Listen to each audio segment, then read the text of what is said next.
¿Ya están hablando? No, no escucho nada. Creo que todo el mundo está silencioso.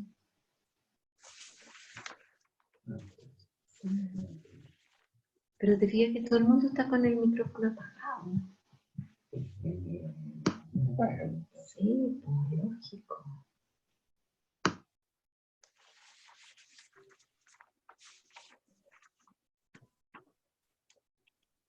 I need to just close the door for noise.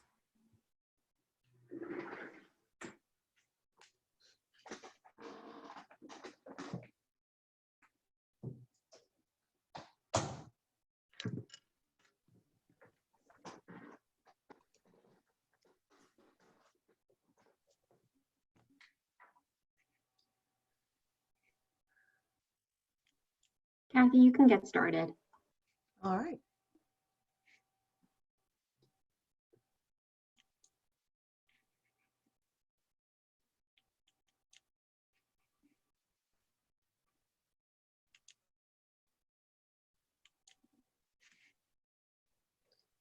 Oh, where'd it go? When I do that, I lose it. Okay. Share screen. There we go.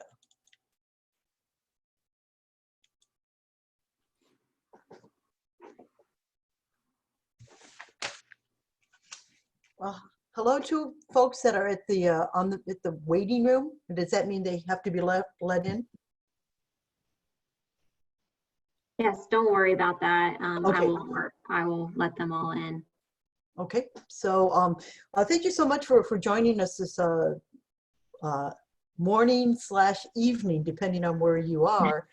And we're going to talk a little bit about college admissions, lessons learned across the globe. So if that's not where you want to be, you should still hang on to the session, because this is going to be a very good session. My name is Kathy Wendler, and Maria Elena asked if I would be willing to give a brief introduction, so that's what I'll be doing.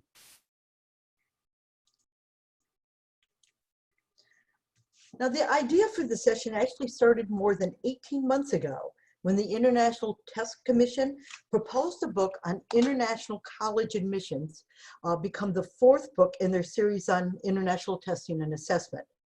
The goal of the series, which is published by Cambridge University Press, is to advance relevant theory, practice, and research in psychology, education, organizational behavior, and other related disciplines as a way to increase understanding of cultural issues, increase the appreciation of diversity and equity challenges, and improve testing and assessment at a global level.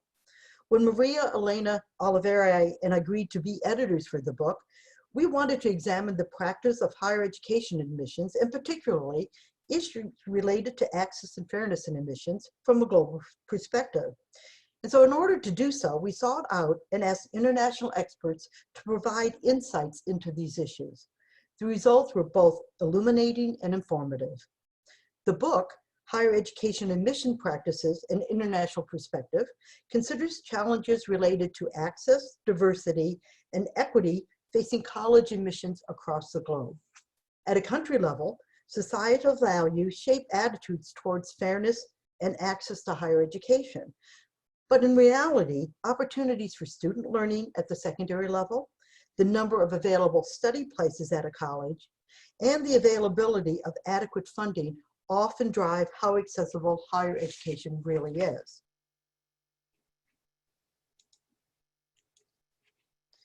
The book is organized into 4 sections. The first section, Global Challenges and Common Admissions Models, provides an overview of different college admissions models, as well as various global challenges regarding higher education.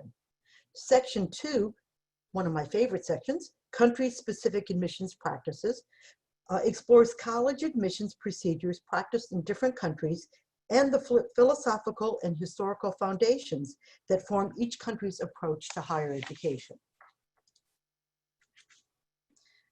The third section, assessment used in higher education admissions, gives a critical analysis of some of the types of assessment used to help inform admissions decisions.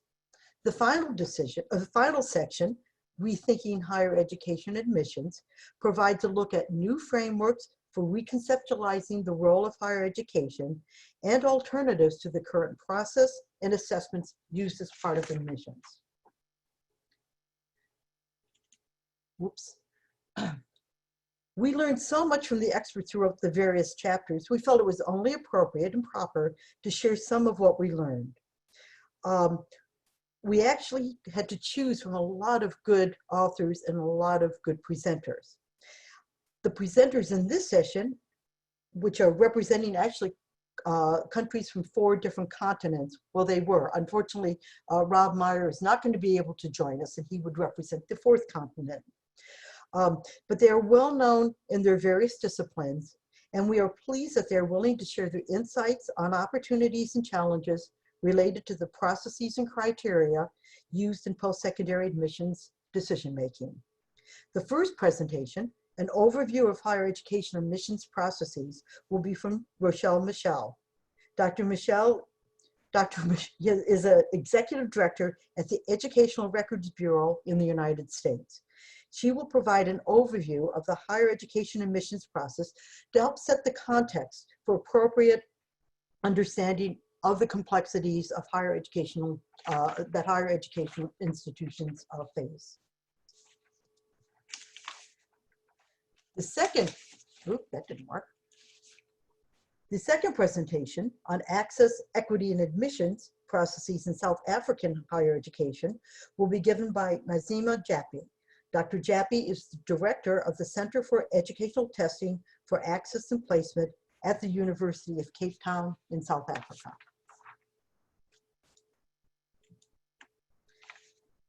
The final presentation, Perspectives on Admissions Practices, the Case of Chilean Universities, will be given by Monica Silva. Dr. Silva is an associate researcher in the School of Administration at the Pontifical Catholic University of Chile. And following the presentation, we will have a Q&A session, and there are 2 ways you can communicate. Either you can use the chat function to write down your question, or you can unmute yourself and we will be able to hear you and respond appropriately. Now, it is our hope that you come away with an understanding of the issues, philosophies, and historical circumstances facing higher educational institutions across the globe, and the process and criteria used to make those decisions about who goes to college and who does not. Given the chaos the pandemic has caused across the globe in economic, social, and education sectors, we also hope this session helps you to be better equipped to contemplate and react to existing and future challenges in higher education. So now I'm going to relinquish control, and if I can figure out how to do that, and stop share. And now Rochelle will take over. Okay, everyone. Hello. It's so great to see so many familiar names in the participant list. Just give me a moment here to bring up my slides. And you know how these things are. You always practice ahead of time and it's right there. And when you go to look for it, it's just not right there. But I will bring it up in a moment.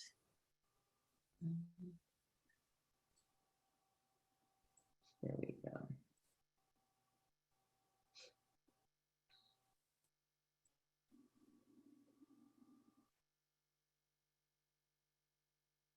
All right, so you should all be able to see my slides right now. And thank you, Kathy, for the introduction and just setting the context for today's presentation that we're giving. It was a great pleasure to work on the chapter within the book that Kathy mentioned. Also want to thank my co-author on the chapter, my friend and colleague, Simone Pollard, who also worked on the chapter with me. And I have the pleasure of talking about an overview of higher education agencies. And, you know, as I thought about the minutes that we have together today, I really thought about, well, what from chapter did I really want to share, and thinking about questions that we can think about together. I mean, for those of you that looked at the description of the session before deciding to attend, you'll note that really we're trying to think about those critical measurement-based issues that are facing higher ed. And so while my presentation is talking about the admissions processes in general, I would be remiss in just highlighting that there are lots of discussions going on right now about standardized admission testing as we think about higher ed admissions in the United States. So that won't be the focus of my presentation, but I think it is important to call that out, and there'll be mentions of it as I go ahead.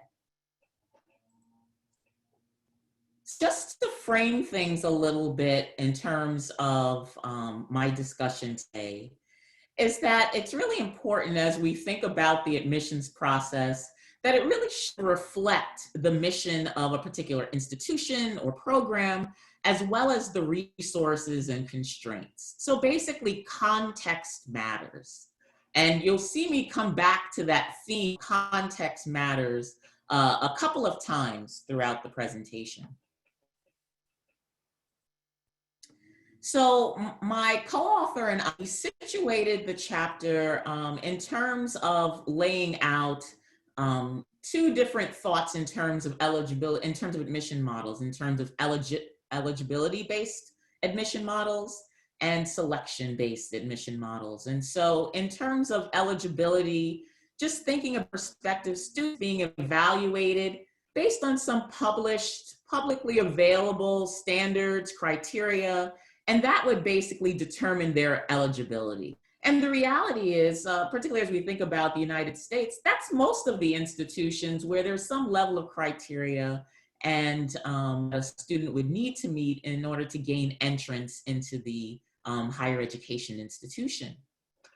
And then you can think about there being this second layer added on. So in addition to having that set of eligibility criteria, there's actually more students, more applicants than there are seats in the institution. And so in that case, they need to use some kind of selection-based criteria. And students are evaluated based on the materials that they submit, as well as with respect to the pool of applicants that they have. And so as we think about these two models, we'll see that the eligibility-based model is more transparent, whereas the selection-based model, where, again, the criteria are laid out, it's not always crystal clear as to how the decision is made in terms of admitting students. So as I mentioned, context matters. So it's thinking about the importance of admissions in reflecting the goals of the higher education institution or program. So again, thinking about model best fits, whether it's that eligibility-based model or a selection-based model, thinking about each of the components of the application and how that's being used in the application process. So, you know, thinking about, as I mentioned before, standardized test scores, transcript, letters of recommendation, writing samples, personal statements, whether or not an interview is part of that process, as well as thinking about how, whether we're thinking about international students or thinking about particular regions from where an applicant may be living, and how that contributes to the decision-making process as a school or program is looking to complete their class of students that they are admitting. And then also thinking about additional factors in terms of institutional policies, again, their mission, the culture of the institution, keeping in mind any government rules or regulations, as well as goals for that admission cycle in terms of what they are trying to achieve. So all of those things need to be reflected on in the admission process. Now, what I'd like to take a little bit more time talking about is measuring the effectiveness of admissions and thinking about the responsibility that institutions have in terms of measuring the effectiveness of the admissions process, measuring whether or not they're meeting their admissions goals, and really going back and reviewing and reflecting on whether or not the process that they have in place is aligned with their overall mission. So those are some things that, again, we've outlined in our chapter. And as we think about meeting those goals and reviewing the admission process, it's also important to think about efficacy studies or validity studies that can be conducted. And it's not easy in this context, right? If we want to go ahead and evaluate the relationship between the pieces of information that were used to make the decision, success outcomes. And while that sounds like a simple statement, if you think back to the pieces of information that I just listed, they vary in terms of whether they're quantitative or qualitative types of information. There are all kinds of contexts around some of those pieces of information in terms of how they're cited. If we think about a test score, we think about, oh, did the student take it once, take it multiple times? Did they do any formal test preparation? Did they not? If we think about the letter of recommendation, from whom did they ask that letter of recommendation? How well does the reader of that letter of recommendation know the person who wrote it? And how does that impact the decisions that are being made? So all of those things, all of those components, if we were really thinking about the process, we would be incorporating all of that information into the study that's being conducted. But in fact, what we see is that it's common practice to go with the low-hanging fruits and evaluate that relationship between the grade point average previous level of education, the secondary school, and the standardized admission test, and looking at first-year GPA. And again, that's the information that's most readily available to us. But we also know that institutions are more interested in longer-term outcomes, right? They're not really as interested in first-year GPA, that first semester GPA. They're interested in longer-term outcomes. So for instance, here I've noted whether or not a student is graduating within 4 to 6 years as we think about higher education within the United States. Kurt Geisinger wrote the foreword to the book. And I liked how he captured this idea of success for students. He really identified success as really having an institution produce a student who was a lifelong learner, who was able to come out with those critical skills so they can have long-term success throughout their lifetime. And that really, when we think about success, we would all be like, yes, that is success. So, although these components seem like they would be easy, it's really not a simple question to answer as we think about the relationship between the components and the outcome of success, because even that definition of success is not clearly defined and will differ from institution to institution. And for that matter, as we think about the students who are going through the process, they themselves probably have different definitions of what success means to them. So again, context matters. So as we think about the admission process and we take this global perspective on the admission process, it's really important for us to consider the historical context under which the educational system was developed. Thinking about the framework for education and just being honest about formal colonial powers, and that is that appropriate in the current times, and whether or not the framework that currently exists and how that's built and how it's developed over time.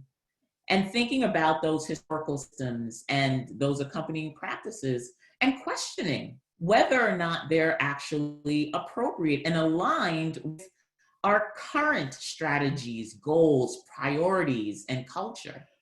And thinking about what adjustments may be necessary. So this is, again, something for us to consider, that context.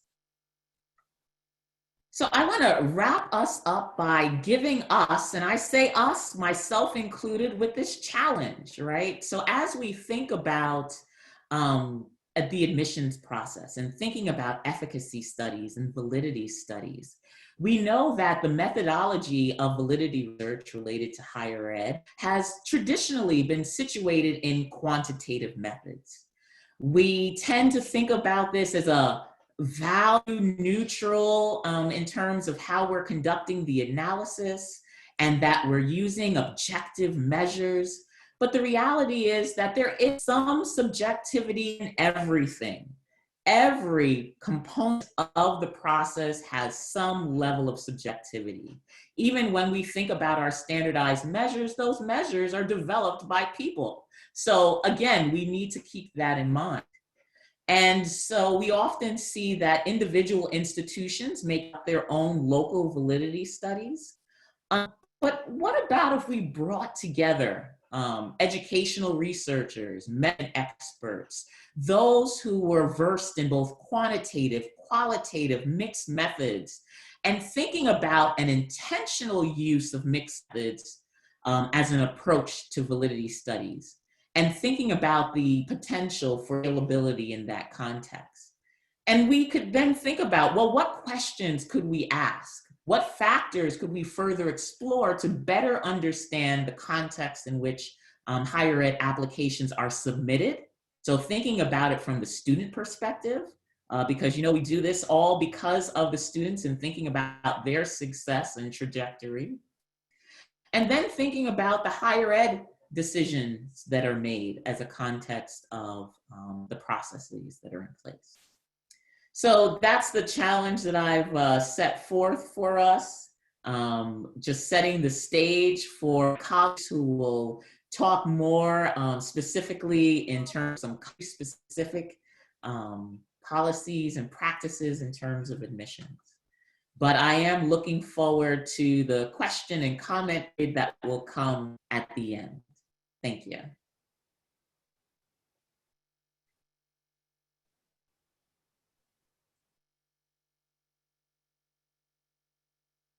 So I believe, Rochelle, just if you haven't said stop sharing, I believe the next presenter is,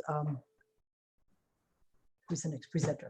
I think it's Nazimi. So I think you just need to go in and say share your screen. Yeah, okay, I'm trying to get to share my screen. It says one participant can share time. Let me just see. So first you say share your screen, and then there's actually another button that says share that you have to push. If you click that big green button, not the little one. Yeah, I'm trying to get that done, but it's not doing it, so.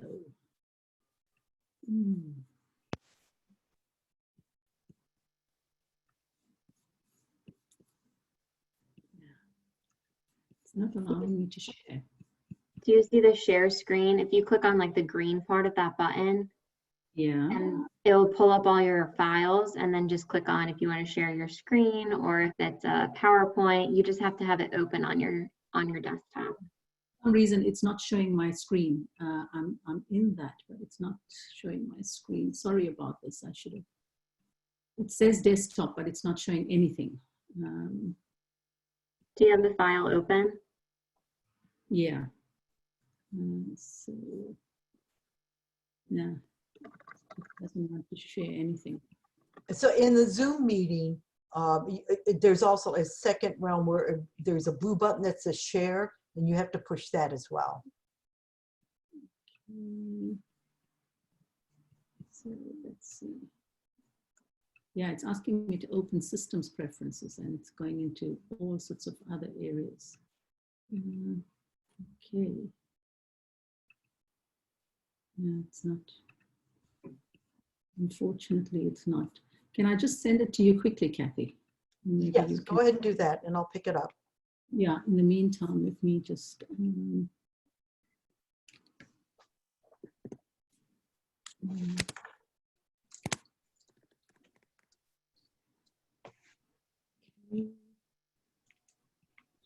Touch it.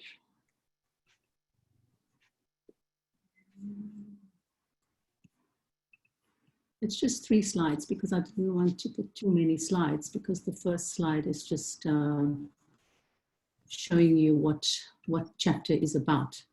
So we should get it there now. But let me just start talking while Kathy is getting the email. My apologies for that.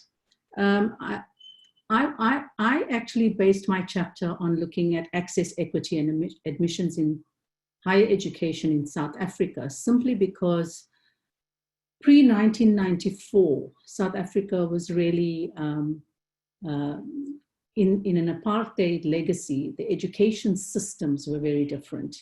And so promoting student access and success was very difficult when you had 4 different systems of education in South Africa. So for the 4 race groups, that is the white, the colored, the Indian, and the African, you had 4 different education systems.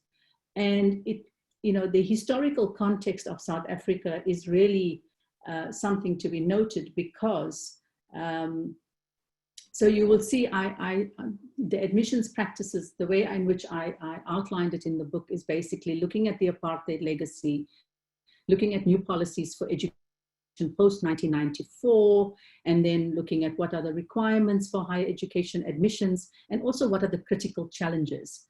So, prior to 1994, South Africa really had an extension of what we called the Afrikaner Apartheid Education Act. And in 1959, the extension of the Universities Act was prohibiting universities to accept Black people. So what happened was that the government then decided to create separate education systems. And so there were universities in South Africa that were only for Indian students, and there were universities only for colored students, and universities for Black students, universities for white students. And our schooling system was the same. So because of the Group Areas Act, which we had, we couldn't really go to schools in a white area or in a Black area.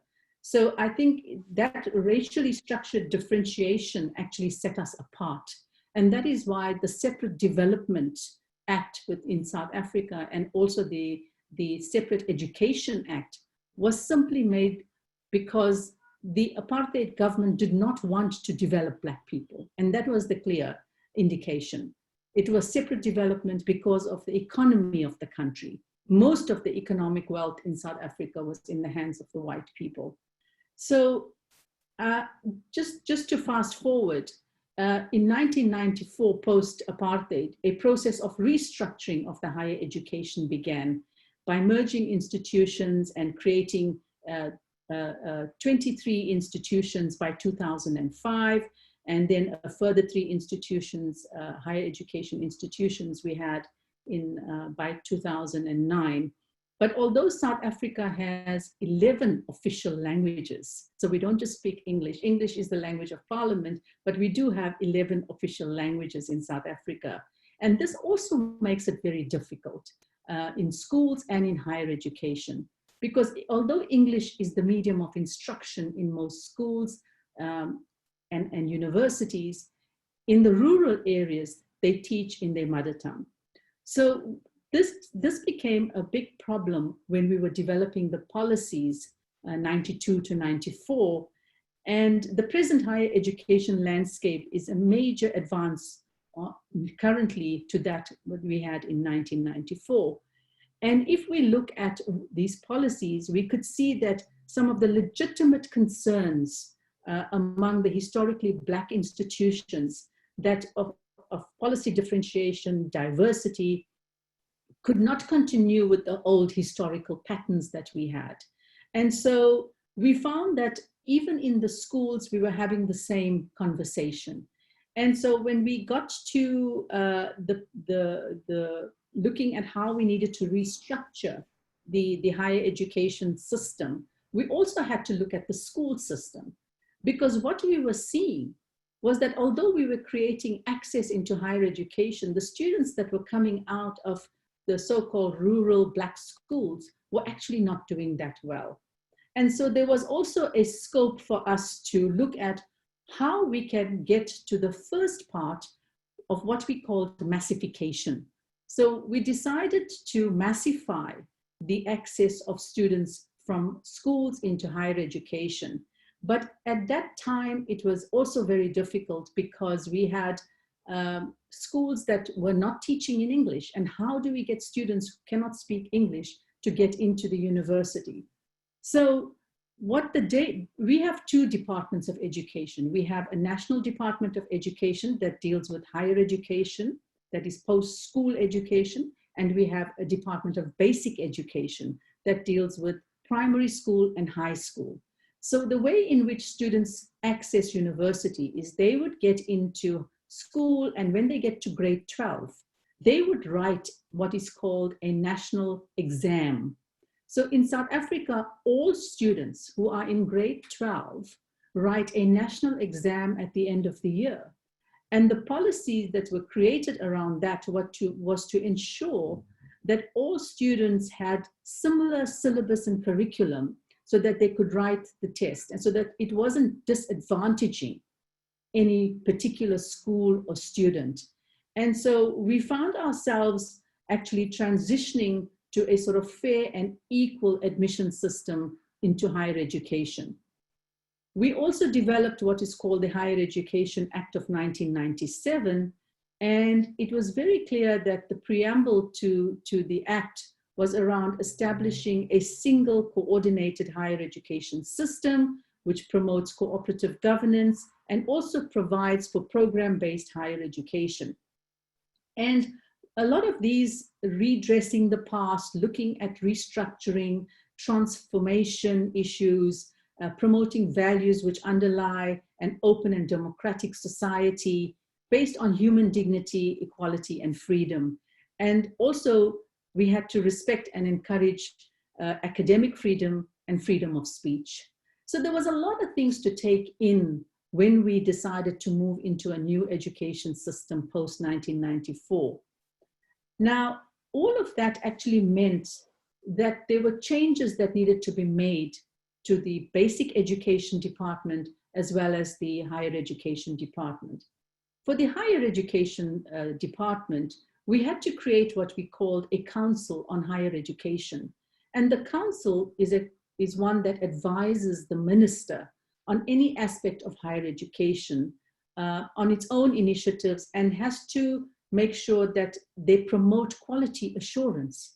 And this was really critical because we needed to make sure that the quality assurance for the programs that universities were now having to conduct was consistent in some way.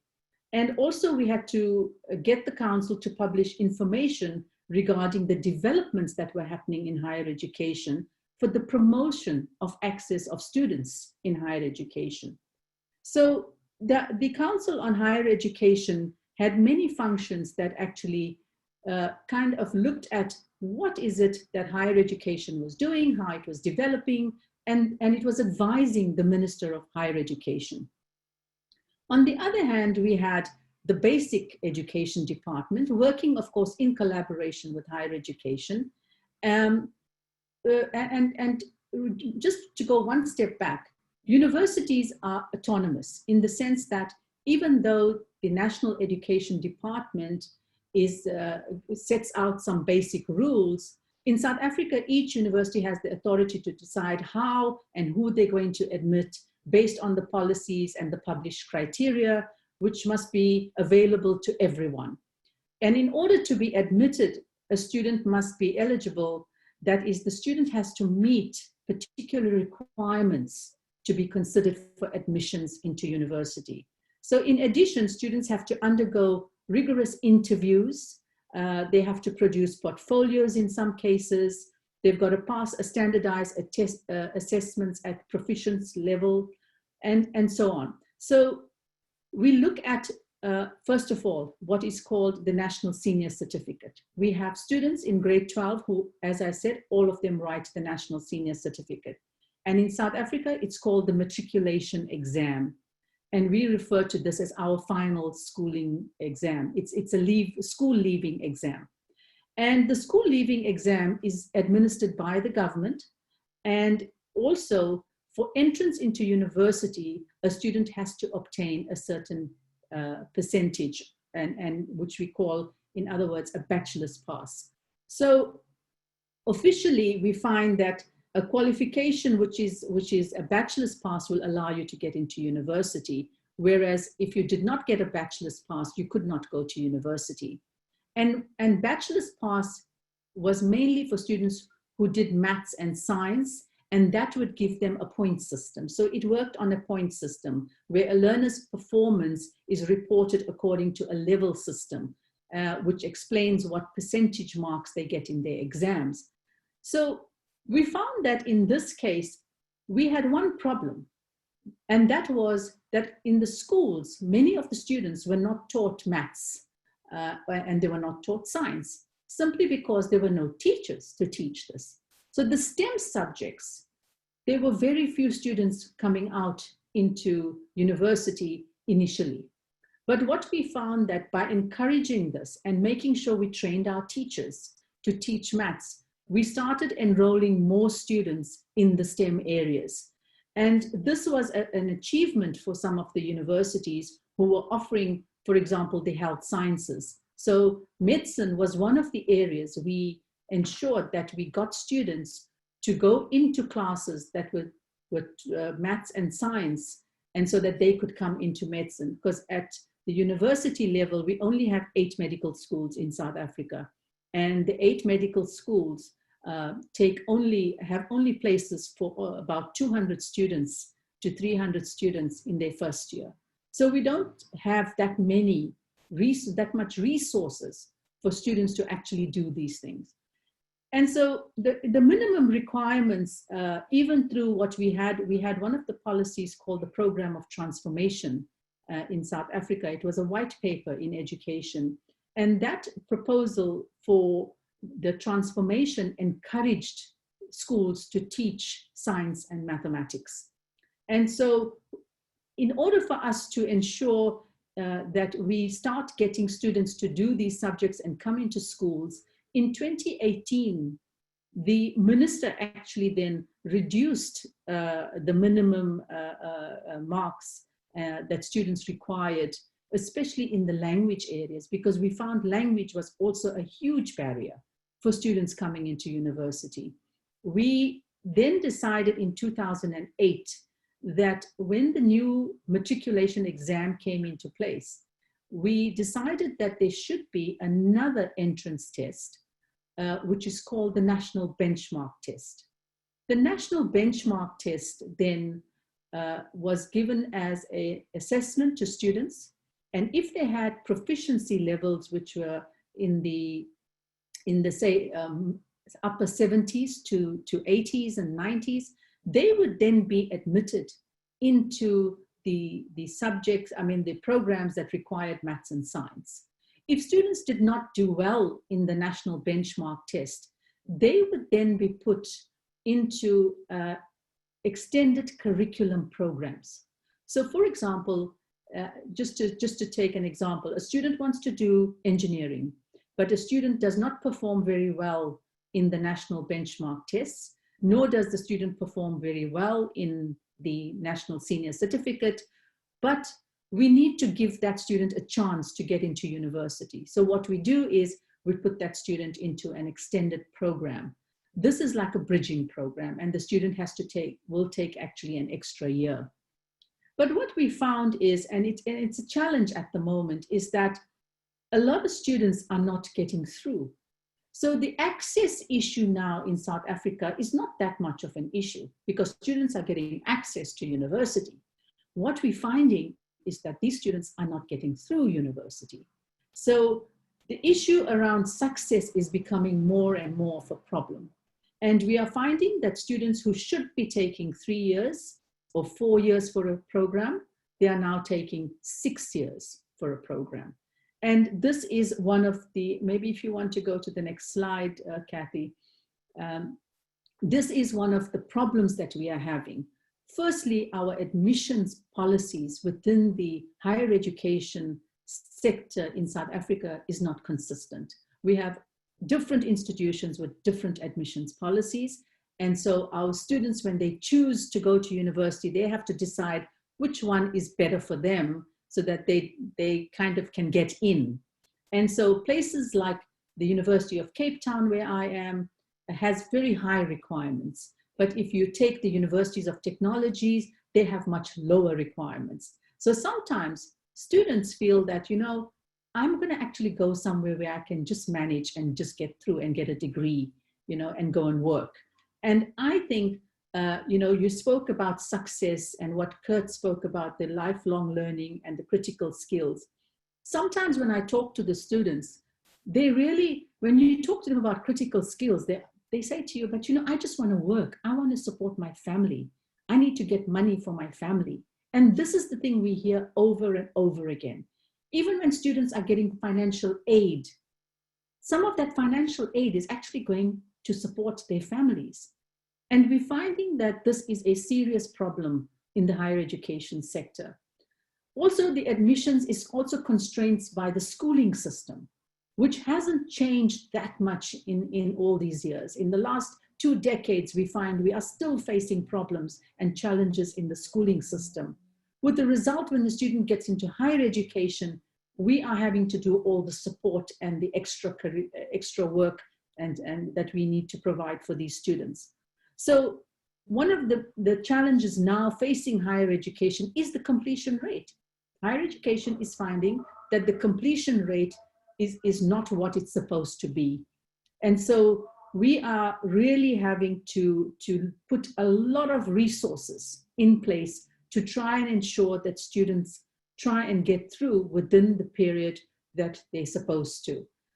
Because their financial aid is limited to degree plus 1 year. Now, if they take more than their degree time plus 1 year, then they have to fund themselves, and then we're finding a lot of them are dropping out. So this is creating a lot of challenges for higher education. Next slide, please, Kathy. So in conclusion, you know, I just want to say that you spoke about the COVID-19 pandemic. This COVID, I think, has really put us into a predicament, and I think around the world, not just in South Africa. What we've also found is that it's highlighted and exposed the severity of the inequalities that still exist in the South African higher education system. We've seen now that there are so many inequalities. So just to give you an example, when we had the pandemic and we went into lockdown on March 27th in South Africa, the remote emergency teaching began in a lot of institutions who could afford it and who could afford to give laptops to their students. There were a number of institutions that couldn't do this. And so the future uncertainties requires us to actually reimagine how we plan school and higher education going forward. Because if we're going to be in a digital world, then I think we're going to have serious issues if we don't keep up. And we're finding more and more the issues around connectivity and internet access. And I'm sure you're having the same problems in the United States and elsewhere. We face huge data costs and huge issues. These are issues for consideration. And I really think that, you know, when we talk admissions and we're giving access to students, it's well and good, but we are not getting the students through the system in the time that they should be getting through. Then I think we are making false promises to our students. And I really believe that we have an opportunity now to look at how we can advance to the next stage in the next normal in order to get all our students to have similar experiences. And I would like to stop there and thank you very much.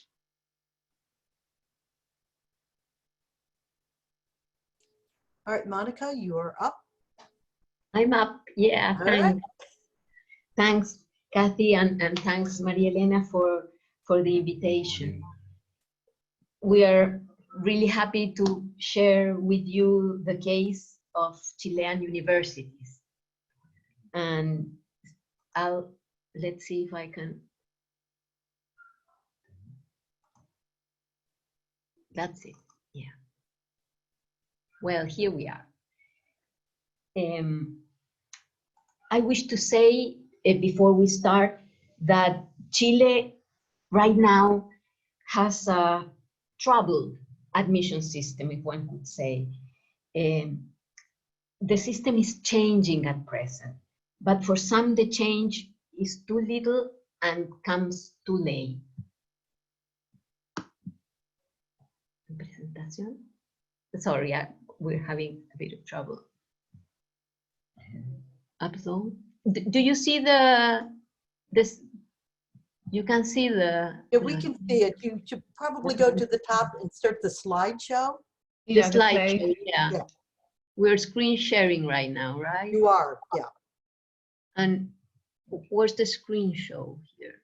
Let's see. So you're sharing, if you go to the top band, red band on the play button, then we'll see your actual slides. Okay. Up higher Okay. on the top red button. La presentación que salga de a una. Bueno, ahí está saliendo. No, sí, no, flaco, sí. I'm sorry, let's start. Did you see on that menu bar, it says slideshow? Slideshow. I don't see it. It should be in the top. Yeah, do you see That's like where your it says screen save to sharing. this PC? Go right underneath there and it says slideshow. And just click on the word slideshow. Right beneath there. Do you see like the header? It's your presentation NCME, and then it says save to this PC in the gray text. Why don't I think I'm going to do remote control. Page reference. Your sharing is paused. Someone suggested trying F5 to see if that would start it. What? F5. F5. Your F5 key on your keyboard on the top. F5. There. There you go. There we are. Thank you. Thank you very much, Kathy. Well, before I forget, I have to say that our views do not necessarily represent those of the authorities at our institution. Having said that, here is the outline of our presentation. I will start from the present, where we stand now, which is not covered really in our book chapter, because simply the book was already in print when the circumstances changed quite dramatically in Chile, as you will see. I will then proceed to briefly explain how the national system runs, very simplified though, and the problems and lessons learned, in case someone may find some use for them. I will start in October of 2019, excuse me, 10 months ago.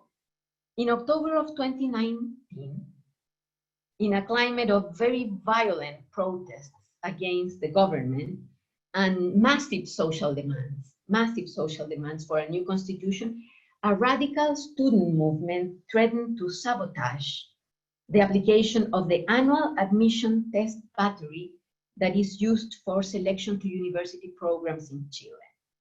The students demanded an immediate end to the use of the PSU admission test that had been applied in the country for 17 years.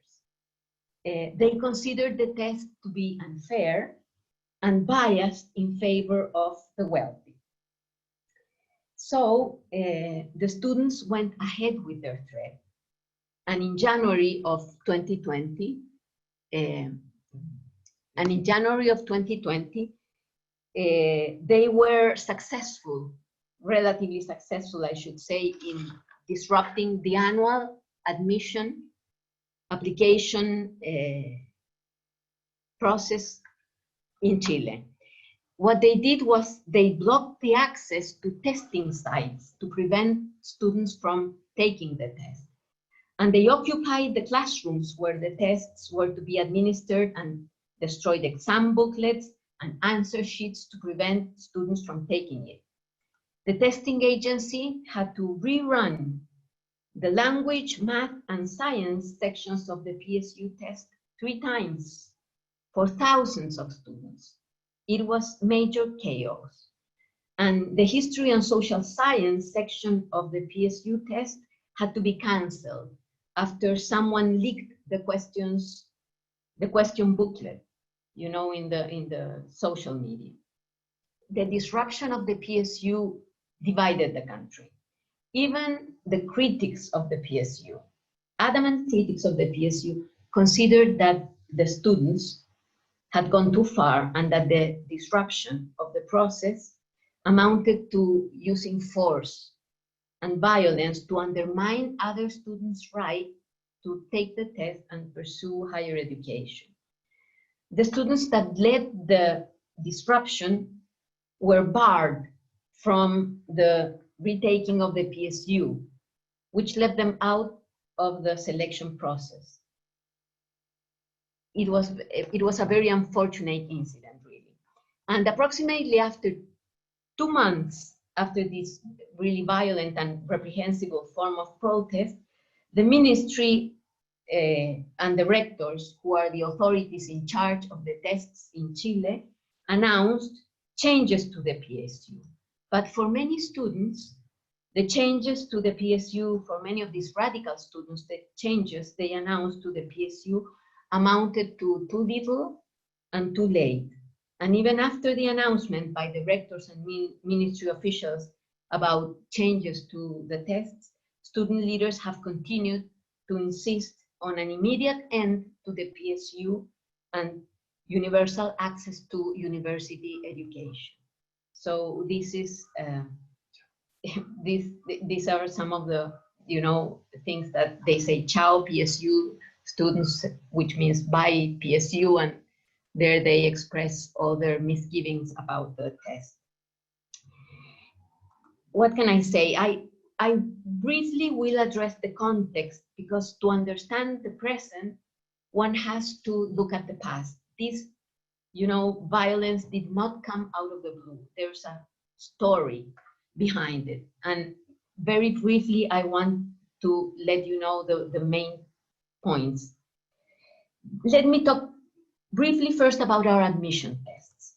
The PSU, in the context of Chile's high school education. In Chile, we have 4 years of high school education, and we have 2 national high school curricula, not 1, but 2 national curricula. The scientific humanistic and the technical professional.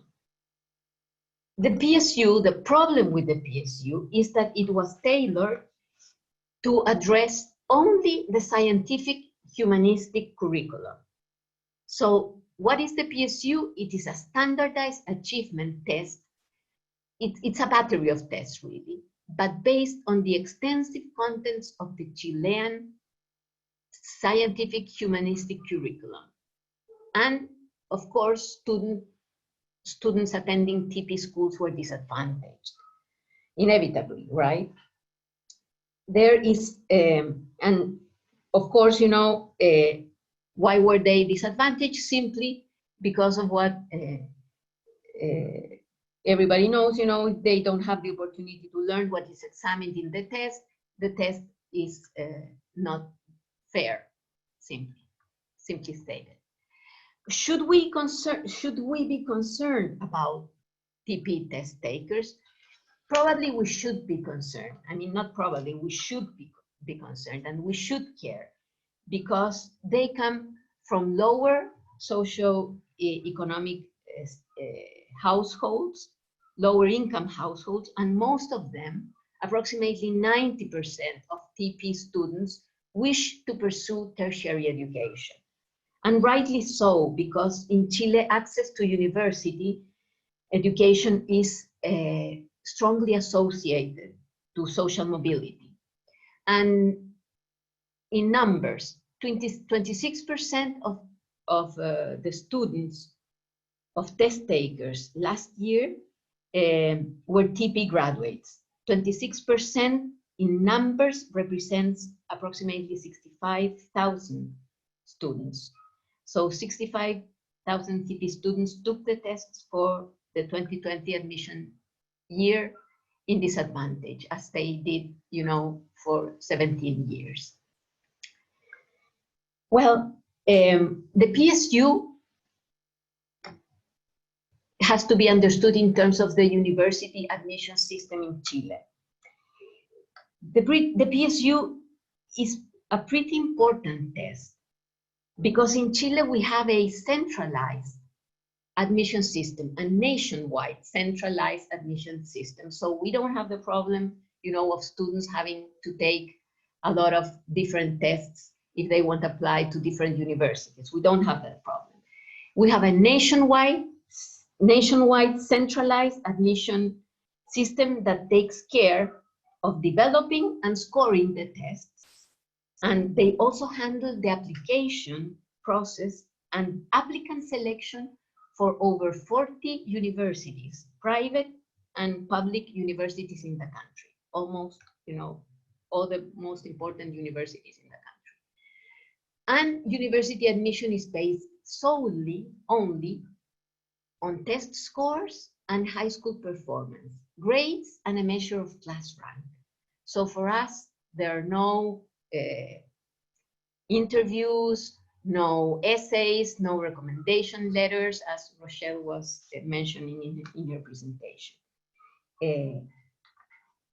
So the centralized system, as I say, has a big advantage, not only for students who benefit from not having to take, you know, a number of different admission tests at each university, but also for universities, because they can reduce costs entailed in testing and selecting students. So if one has a good system, it may be a good thing. The uses of the PSU, besides being used and required for admission to university and academic programs, the PSU is also used, or I should say maybe misused, for assigning financial aid and scholarships. So that makes it a very, very high stakes test, very high stakes associated to test scores.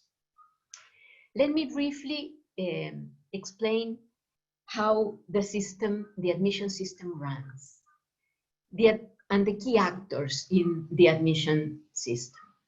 The key actors is the Ministry of Education, who is responsible for the administration and the funding of the admission system. The Ministry of Education is in charge since 2019. We have a new law that specifies that the Ministry of Education is in charge of the management of the admission system, although I have to say that the actual body in charge of decision-making is a committee composed of rectors, a majority of rectors of public and traditional universities. They are the decision makers. They really are the decision makers in the system. It is this committee of rectors who is in charge of all decision making in terms of processes and instruments used for selection purposes. They really hold the key in that respect. And this was the case in the past too. The rectors were the decision makers then, and they still are now. The Ministry of Education funds the system, as you can see in this figure, and transfer the funds to Universidad de Chile, and the testing agency is located within Universidad de Chile. It is currently a department within Universidad de Chile. So you see, the agency is not really an independent agency. It operates as a department within the Universidad de Chile, and the rector of Universidad de Chile is a member of this University Rectors Committee. The testing agency is really the heart of the full testing operation. It develops the tests, it scores them, and handles the application and selection processes that I mentioned for the 43 universities. But it's not an independent agency. Definitely, the agency lacks independence, and that has been part of the problem, and I'll be back and refer to it later.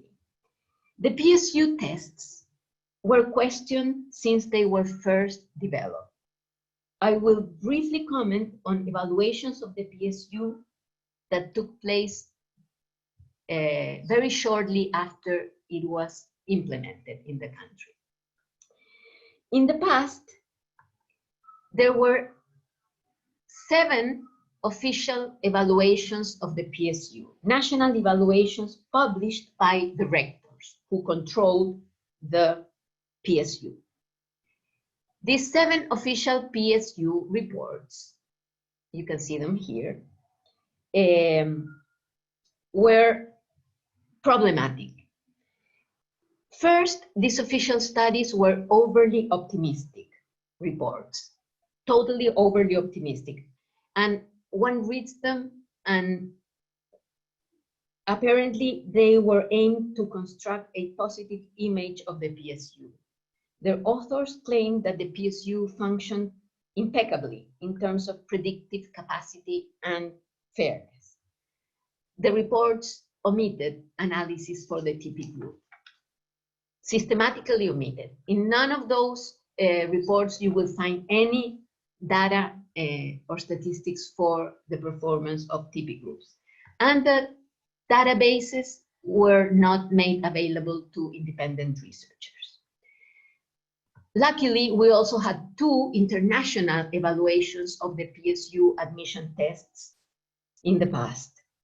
The first was conducted by ETS in 2005, but the ETS report was not released. As simple as that.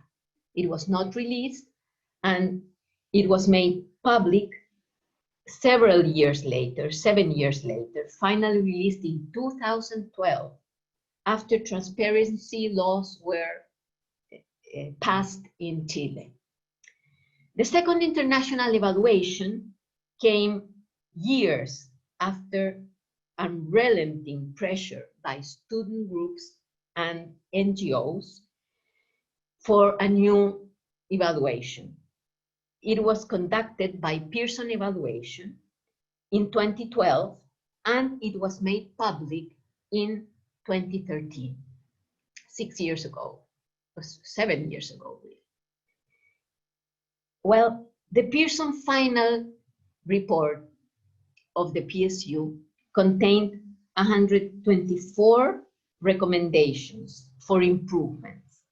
I will spare you the details. I will mention only 3 points raised by the report. The Pearson report questioned the PSU fairness, particularly for TP test takers, and the test was found to be below predictive standards compared to other international admission tests. It also questioned the use of cut scores in the PSU to assign financial help and scholarships. To put it simply, and maybe a bit bluntly, the Pearson report contradicted the national official evaluations of the PSU by the rectors. In essence, if you read the Pearson report,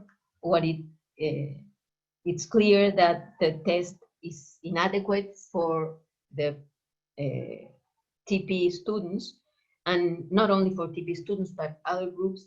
And Pearson report made recommendations to improve fairness and prediction. What did the rectors do after the 2013 Pearson report of the PSU to correct its main deficits in fairness and prediction? Unfortunately, very little, close to nothing. They should have done much more than they did. They only introduced basically cosmetic changes to the battery of tests. And this brings us to the lessons learned. I think, but before we get to the lessons learned, I think there is something that I should make salient. And the thing is that the rectors who were in charge of the test for 17 years were fully aware of the shortcomings of the PSU, yet they did not implement the required corrections to the test. I have to say that the head of the testing agency pleaded with the rectors for 5 years since she was appointed. She was appointed in 2015, and she pleaded and struggled with the rectors for 5 years to be allowed to change the tests, following the recommendations forwarded by Pearson Education, yet the rectors refused. So lessons learned. I cannot be more in agreement with what Rochelle expressed in her presentation. The governance of admission system matters. Context matters very much. The admission system, our admission system, requires a board, an independent board that promotes stakeholders' involvement, not just the involvement of powerful stakeholders, like it has been up to now. Our system requires transparency. Errors are bound to occur, always, everywhere, in every admission system, in every admission process.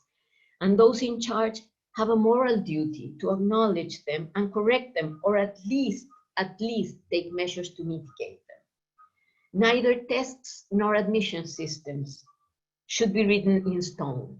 They should not be written in stone. Periodic revisions are necessary, but revisions and evaluations are worthless, as the Chilean case shows, unless the governing body is open to change, and vested interests all too often can prevent change from occurring with dire consequences. They also, board should promote accountability. Dilution of responsibility is not a good thing. In the past, it was a serious problem, and it still is in Chile. Unfortunately, in Chile, we have no laws to defend the rights of aggrieved test takers. However, there is still a moral obligation of test users and those who mandate its use to regulate and stimulate good practice, and accountability is a good practice. And it has been absent, absolutely absent from our system. Nobody takes responsibility. Nobody makes reparations, to the aggrieved groups. So this brings us to lessons to be learned about the testing agency. And these are pretty obvious, We need a professional and independent testing agency. Just to have a professional testing agency is not enough if the agency is not independent. If the agency had been independent in Chile, changes would have been implemented probably much earlier. And who knows if the violence that we saw last year could have been avoided. The testing agency should be accountable for funds received and the quality of its work. At present, there is a deficit in Chile in terms of this. Accountability for funds received. The funds are received by Universidad de Chile, who in turn gives a budget to the testing agency. And we all know that to construct good tests, you need large amounts of resources. So any agency should be accountable for funds received and the quality of its work. It also should report to external boards of experts. We think that is a good practice. and independent and periodical audits should be conducted, and the reports from those audits, along with the databases, should be available for independent researchers. In Chile, the challenge we're facing right now is the need to rebuild trust and legitimacy in the system. In this context, it would be much easier to prepare and prevent rather than prepare and repent. Hopefully, our experience in Chile will prove useful, hopefully, to other nations who are considering moving towards a centralized admission system. We see a lot of advantages in a centralized admission system if it is well designed. And hopefully, they can avert and avoid the errors made here in Chile. Thank you. Thank you very much. Thank you very much, Monica. So this is our last presentation, and we now can take questions and to the presenters, or just have a general discussion about the topics that have been discussed so far.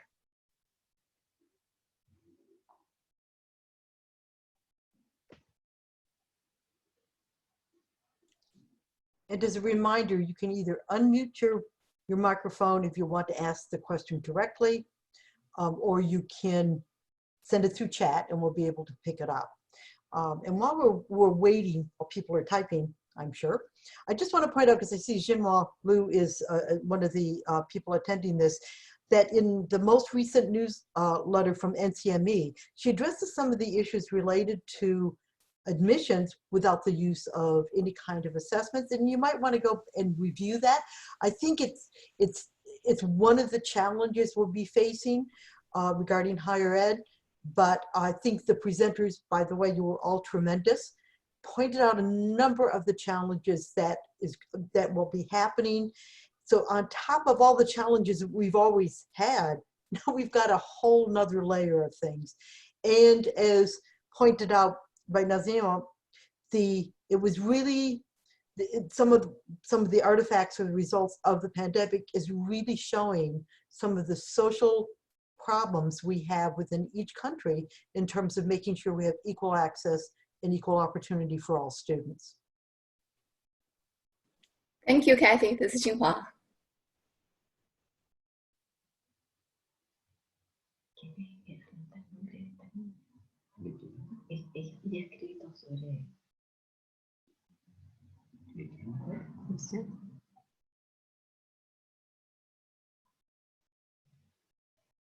I don't see anything being come through the chat, and is anybody trying to speak? Because I don't see that either.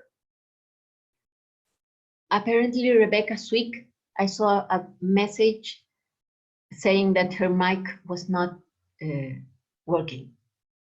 So she may have a question or a comment. Oh, there we go. Yeah, okay. Rebecca says, thanks for a very interesting set of presentations. My mic does not work. So she's just thanking us all. Okay. And Kurt Geisinger says to everyone, and the book is great.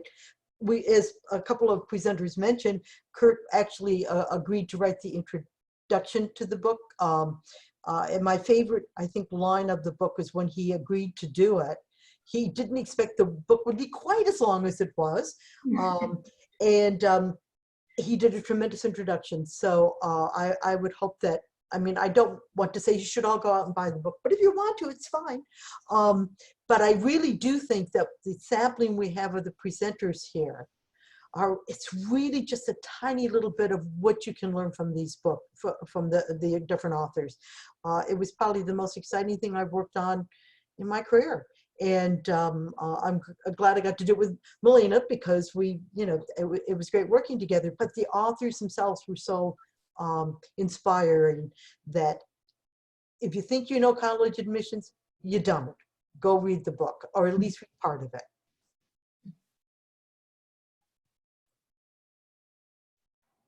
I guess I have a question.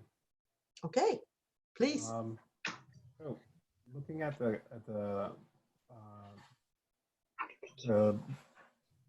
the book and the chapters in it, in the context of the U.S., when thinking about admission practices, do any of the sections look into community college students? I see that there's a section that looks at open admissions policies, but I didn't know if that referred to at a four-year higher ed institution or community colleges. Actually, Kevin Williams and I wrote that chapter, and it was an interesting experience because we asked a number of people if they would be interested in writing it, and everybody said, I don't know anything about open admissions. So I talked to Kevin, and he said, I don't know anything about it. I said, neither do I. Let's go learn. What we found for open admissions is, in theory, the philosophical theory behind open admissions was to open it up for everybody. And there have been cases, as we mentioned, New York University had open admissions. Overall, though, there were issues related primarily to over-enrollment, and universities could not handle it. So most of the data we have about open admissions come from community colleges because they do, for the most part, have open admissions, and they're the only ones that have collected data on it.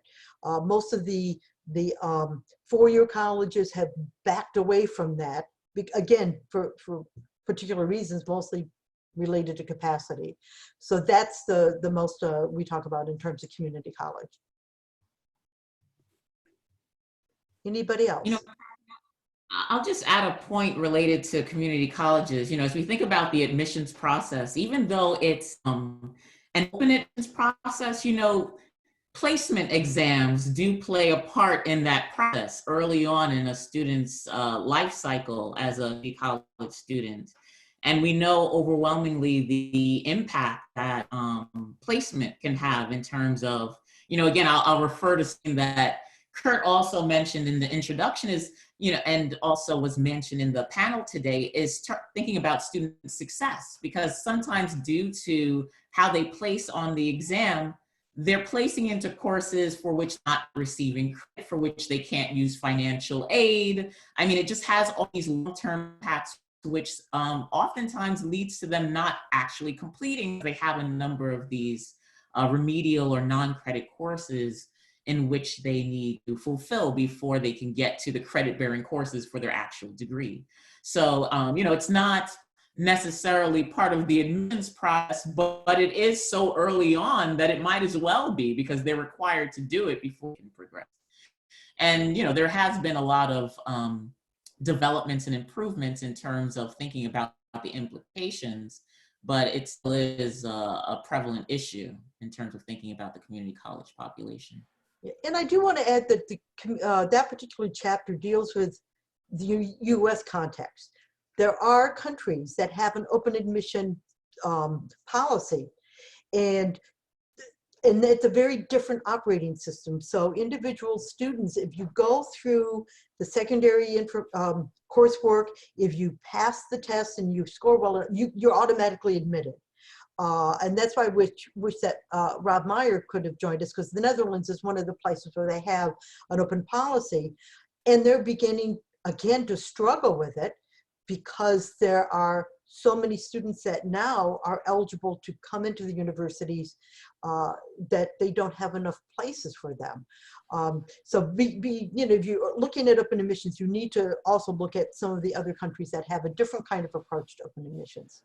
Yeah, the reason I brought it up was there is an article an economist wrote on University of Puerto Rico when they tried open admissions, and one of the findings was that along with the problems that you all have raised about possible over-enrollment, there was also a capacity issue at the universities because they didn't have the support that was necessary to help students that come from lower socioeconomic backgrounds or some cultural backgrounds where the segregation that happens at the P to 12 level has an impact on their progress as they've gotten to higher ed. So as a result, they come into the university, but they end up not succeeding because the university doesn't really have the supports in place that they would need.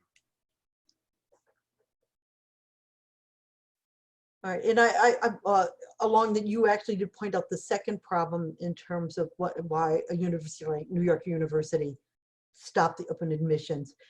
They found that students were coming, there were too many students from different school districts that were not well prepared. And they were failing at a very tremendous rate.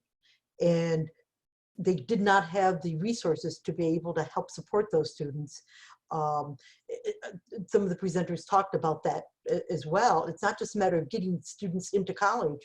If they aren't succeeding, then we failed them. And so we need to make sure that they have the backgrounds to prepare them, to allow them to succeed in college. There was, yes. Can I just add one thing? Please. Because one of the things we found also that when you have an open admission system, apart from the over-enrollment and the capacity in the academic sector, we found issues with on-campus accommodation a problem. Because if students were now coming from outside of the province, they wanted accommodation. And when you had an open system, and I know one of the universities tried that here in South Africa, they were inundated with students wanting housing. And then there was a protest, and it went into all sorts of different things. And so they immediately shut it because they could not cope. Because apart from getting them into the classroom, the students wanted to stay on campus. And I don't think all the universities have that many residences to accommodate all the students that are on a campus. Yes. We do have a question from Xinhua. I'll read it, and then the panel members can respond. Speaking of testing optional, can any panel members address the issue of higher education admissions without a standardized testing? Any recommendations for practitioners? So what do we do if we can't use the test?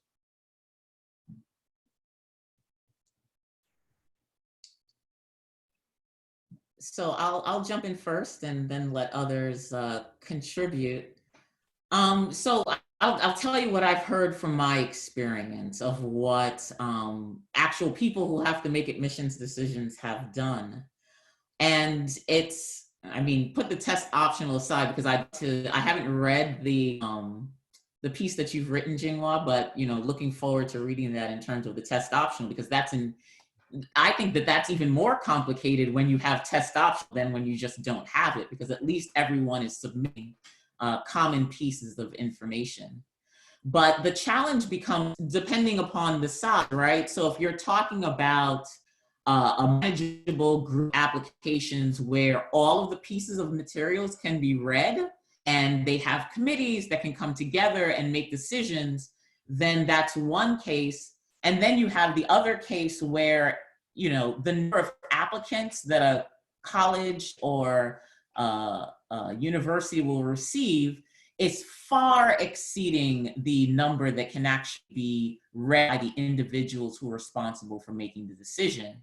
And in those cases, you see them using, things like, GPA as a criterion, making some kind of judgment, categorizing schools based on either their experience with success of those come from those schools, and trying to quantify certain pieces of the application so that they can make some of these kind of quick passes through the pool of applications that they receive. So, that's one thing that they're doing in terms of either, again, quantifying pieces of information so they can make decisions quickly, or, being able to go through everything as committee members and then come together and make a decision. But I think at the backdrop of all of that, it needs to be a clear process that's put in place for all of those who are responsible for making the decisions. Whatever that process is, it needs to be consistent. And what I've seen, what I've heard from different people working in admins is that sometimes that's not always the case. It's kind of like, we have this group of students, you're responsible for coming to the committee and making a decision, but not as explicit as it could be in terms of what's to be done in terms of making decisions. But I'll let other panel members add in terms of their experience.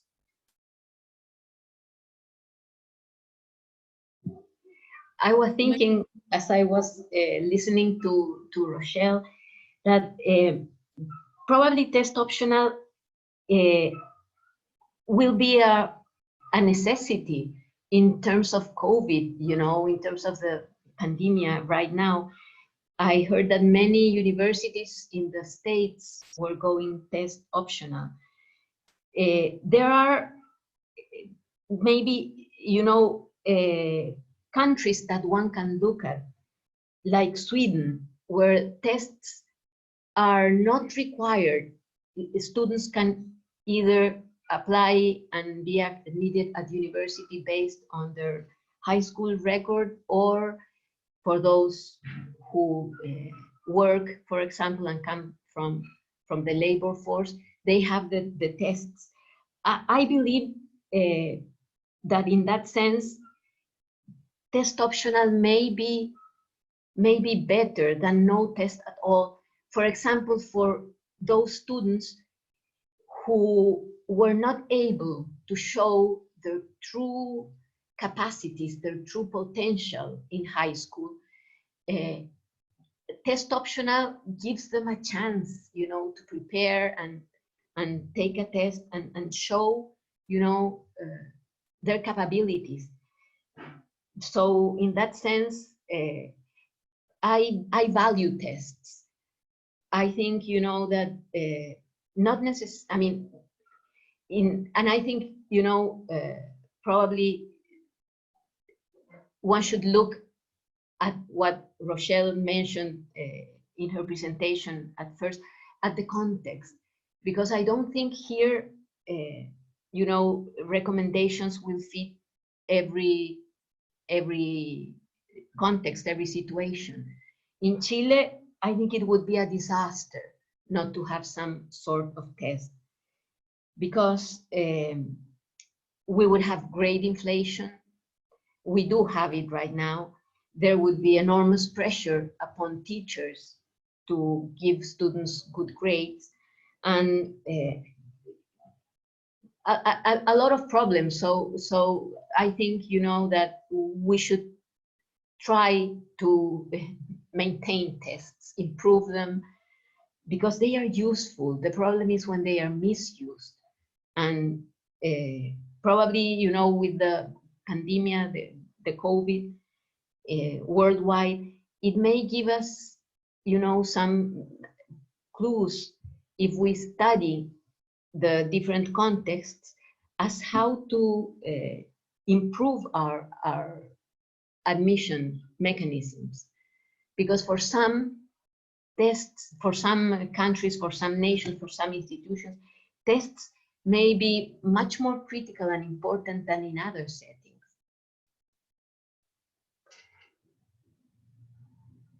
So I'm going to just jump in here just to say that although we have a university entrance, or I should call it university readiness test, which is the national benchmark test, not all 26 institutions in South Africa use that. So it's only used for the high-stake programs in some of the universities. So mainly health sciences, engineering, and commerce. But if you take the universities of technology, for example, they don't really use the national benchmark test, because they actually use a lot of interviews, portfolios, because the work that they do is related to industry. So industry works with them to set the admission criteria. And, you know, because these students then are going to work 6 months in industry and come back and get credits and so on. So when you look at that system, you know, they basically work on the high school results. And as I said, in the South African system, the high school results are basically twofold. So when students finish their grade 12, they either get a bachelor's pass, which can take them into university. If they don't get a bachelor's pass, they can go to the University of Technology. So then they don't have to write a university entrance exam. And I think in that way, and then we also have what is similar to your community colleges, which is the TVETs, the Technical Vocational Education. So we have that also, which students can go to if they don't have, they then don't have to take the national benchmark test, which is a university entrance exam. So, you know, there are situations in South Africa where they don't have to do the entrance exam. I believe, according to my computer, it's now 1:30, which means the session is done. I would encourage anybody, though, who had more questions to reach out to the presenters. We appreciate everybody joining us. It's really great. I think we probably have a better turnout than if we were doing this in person.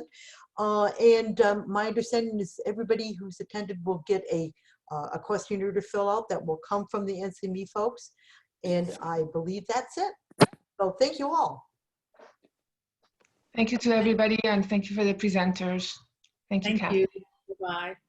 And have a Okay. good day. Bye. I'm going to go to bed shortly. Bye. Bye. Stay safe, everybody.